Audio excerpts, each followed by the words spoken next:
Ashley Marsh is the set decorator for Better Call Saul. I'm at Nobler Gold Derby, and I want to start off by asking you, Ashley, what's the most audacious thing you've decorated on the sets? Ooh, well, the things that I can talk about are the boxing gym. I had to find every piece of boxing equipment in the city of Albuquerque. I mean, we bought some new stuff, but it always looks so much better when you have used real stuff. And so fortunately, Albuquerque is a really big boxing city. Holly Holmes is from here, and there's just lots of other boxing gyms. So we ended up getting from like 5 or 6, and the most notable being we got the ring from former world champion boxer Johnny Tapia, which he's a huge hometown hero here. So it's really nice. And it was a huge space. Huge. Totally. What's like the bigger challenge as a set decorator? Because with Better Call Saul, there's so many fantastic like internal settings, but also external settings. What's hard to decorate? Outdoors or indoor stuff? Indoors, usually. Yeah. Because New Mexico is so beautiful. And Albuquerque is kind of, I don't know, it's weird. So there's lots of really cool things that are out in nature already, where we just have to spruce it up a little bit. But inside, we normally get empty spaces, which is a lot harder in terms of sourcing, getting things, stuff like that. Yeah, there's that like early in this latest season, there's that beautiful tracking shot outside where you sort of land on the blue flower and go like, how much like for a scene like that, for a shot like that, really, like how much is that your work and how much is that just letting out sort of New Mexico do the talking? Well, I wish I could take credit for that tracking shot, but the construction and art department worked with the greens department and built this giant raised faux desert and literally hand-picked little flowers and little tumbleweeds and little greens, and they built that whole thing. So it was really impressive. I think it took them 2 days just to set up the tracking shot, and then they merged it with what was happening outside, which was really cool. Now, I believe, and you can correct me if I'm wrong, Ashley, but your first episode on the show was Piñata in season 4. Is that? That is correct. My first episode as a decorator. I actually had joined them in the first season as a buyer halfway. So apparently I was really good at coming in halfway through. Yeah. What was it like making that transition to decorator for that episode and having to sort of switch gears and be responsible for decorating the set? I actually had come from like during the time between season 1 and season 4, I had been decorating on my own. So then I got hired halfway through, and it was a little wild because so much had already happened. So it was just one of those things where I had to like read every script really fast, try and just get all on the same page, look at what they'd been doing, and then just hustle. It was so little time because I think we did S&C, Schweikert and Coakley. We did that whole set my first week. We did Gus's house. Again, we hadn't seen Gus's house since Breaking Bad. I think we did that like in the first week or so. There was like a couple other really big ones. And then we had to go back and do the piñatas. It was it was quite interesting. But the piñatas were so cool because the art department, again, had built this cool structure so those guys could hang safely, which, I love seeing that kind of stuff because it still blows my mind. Yeah. And if I'm remembering that scene correctly, you had to see the set the correct way up, but also upside down. Yeah. Depending on the camera shot. So like you had to think what it would look like from 2 different perspectives. Yeah. Something else you worked on was El Camino, a Breaking Bad movie, correct? what is that like having to design and decorate sets for two projects, Better Call Saul and El Camino, which are their own entities, their own pieces of art, but also part of the same universe? I would say it's pretty similar, especially because it's Vince Gilligan and, and Peter, they work so well together that they've created their own world. So it was a little bit just like slipping into another part of town. Like, it was the same universe. What I found more fun about El Camino is that it was a movie, so we get a lot more prep time. So like when they shot the vacuum store on Breaking Bad, it was a vacuum store and they spruced it up a little bit. But when we went back, it was a furniture store. There wasn't one vacuum in there, maybe in the hall closet or something. But we had like 2 months to source all of the same vacuums, all of the same stuff. So that's more helpful for me, just having a little bit more time. Oh, that's cool. With Better Call Saul and doing the set decoration for that show, what is the thing that like you look for most when you're trying to approach a set and create that world? I think it's detail and sometimes lack of detail.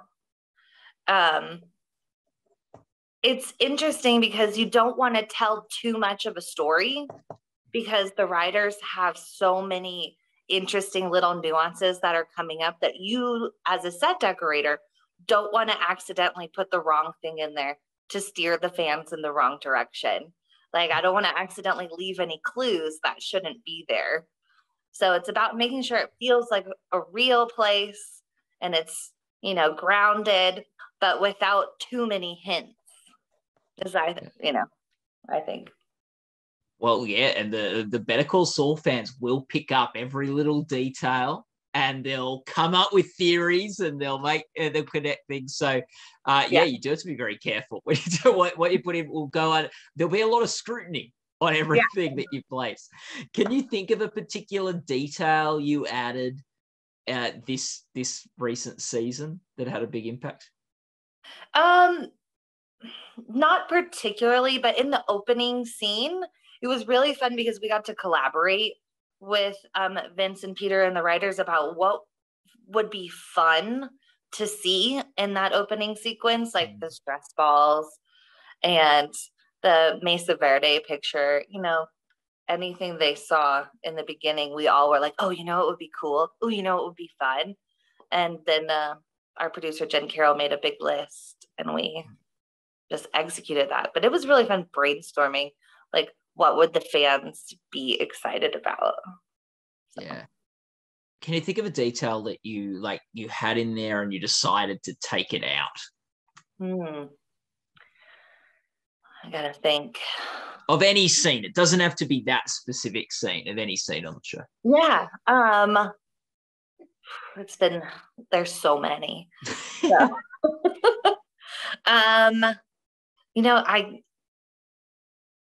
In the Ramos farmhouse, we made sure not to have any other scissors around. Things like that. Yeah, I'm just trying to. That's cool. I can't think of any others. Well, that's a good one. Right now. What is to you the most special thing about this show, Better Call Saul? I think that there's so much passion and creativity from the top down. It starts with Peter and Vince, and then it goes down through the writers, goes down through the producers, through the art department to us in set decoration. And it's a true collaboration. Mm-hmm. They are like, hey, it would be cool. And then they talk about it. And then we're like, it would be really cool. And then we get to execute something else rather than everything they have on the page is incredible. But being able to build with them on top of that is really, really special.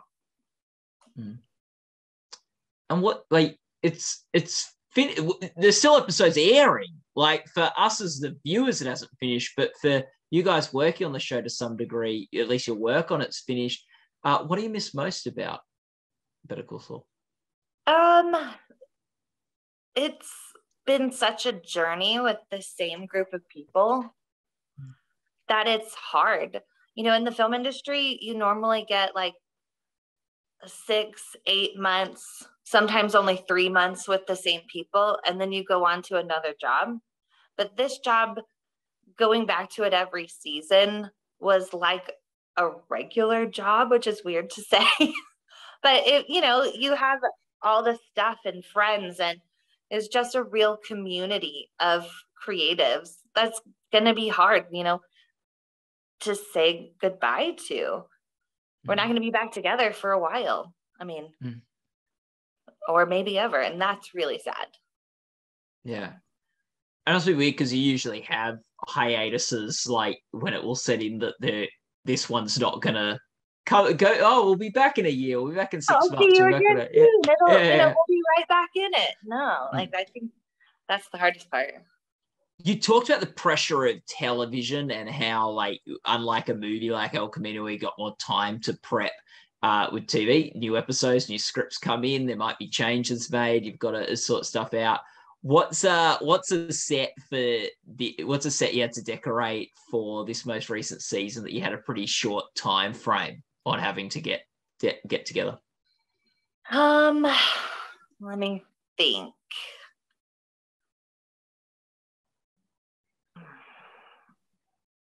Our episodes were a little bit longer this season, so it's a little bit harder. Normally we got, like last season, we got 10 days an episode.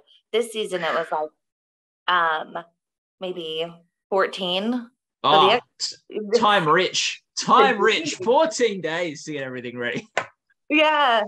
So I'm having a hard time pinpointing because it did feel a little bit more luxurious. But just think about trying to order anything and make sure it's there and checked in, if it's furniture, if it's put together, and then on the set with other things on it in less than 14 days. Like sometimes that was a real crunch because we are a little bit lacking in resources in Albuquerque when it comes to like a lot of matching things. So like multiple desks, like office settings and things like that. So we do have to like really plan ahead in order to make sure those things get there. And I'm just, I can only think of some sets that aren't out yet that oh no, that I don't want to get in trouble for, but I know everyone's going to be like, oh, wow, that's so cool. Yeah. What about for you? And you've talked about the boxing set that you put together. Is there another one from this sort of first half of the season that you're particularly fond of, that you particularly enjoyed throwing some stuff in there? Yeah. So the next door neighbors for Gus, they're called the Rymans. Their house and the tunnel and the basement, we got to have a lot of fun with that because it was such a weird scenario. So I loved the basement. There's games down there. There's like a mini kitchen. They're down there doing puzzles. And the way it read in the script with them being so blasé about the whole situation, like, oh yeah, just continue on your normal day while there's armed men watching the next door neighbor. Like, I loved that set. It also got to be a little bit kitschier and more playful than some of our other more serious sets, because the juxtaposition of the cheeriness and the playfulness with Mike's guys and their security setup and their radio chargers next to the sink and stuff like that was really, really fun. Yeah, it's a show that plays around with lots of different tones and like it can be so dark at times, really funny and fun at other times. Like really, and with the sort of sets that can be reflected too, where you've got these very dark, gritty drug world sort of settings, these sort of very sort of static offices and courtrooms, and then just some really fun stuff too. What's it like jumping from those different sort of worlds of the show? Well, when we get to do something a little bit more playful, it's definitely a breath of fresh air. You get to come up and go, okay, we don't have to be so serious. Because when we're doing those drug world and creepy crawly, skin crawling scenes, you do feel a little bit more serious while you're in the space. I mean, that's part of our job. So being able to step outside of that into something more fun, you literally can shake it off because you're like, oh, okay, this is really fun. Rather than, okay, we have to be serious. This is important. Yeah. What's the most fun you had on the show in your time there?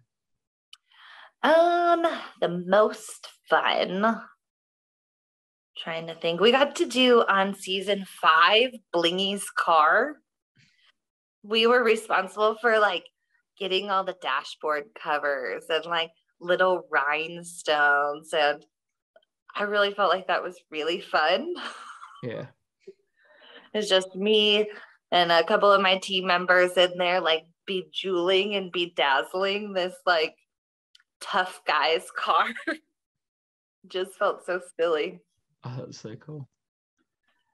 And what do you think?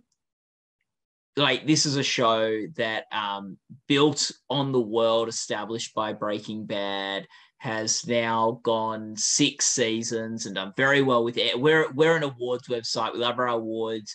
Hasn't done great with winning awards, but being nominated every season's been nominated for Best Drama Series. What do you think is the real sort of power of this show and the thing that has connected with people? I think it's storytelling on a different level that includes every detail of every set, every word, every small nuance is accounted for. We think about everything and nothing's left to chance. And I think that makes something special and something really different. And can you think of a moment that's just your favorite on the show, a scene or something? Well, yes. Was it season 4 at the end when Mike has to kill Werner? There was something that was just so sad and so moving and so prophetic about seeing the change in Mike, because he's such a beloved character and your heart breaks for him when he has to do that because he doesn't want to, but he's made a decision and that's his choice. And he's going to be true to his word because that's the man he is now, but it put him in a bad situation. And I just thought that was really moving. Yeah, I believe that's the season 4 finale of the show. So yeah, very powerful moment. Well, Ashley, thank you so much for talking to us today about some Better Call Saul. All the best of luck for the Emmy Awards for this year. Hopefully the sets can get into that production design category. And all the people watching this interview can go to goldderby.com to make your own awards predictions and join the discussion in our forums. Ashley, thanks so much for your time today. I really appreciate it. Thank you so much.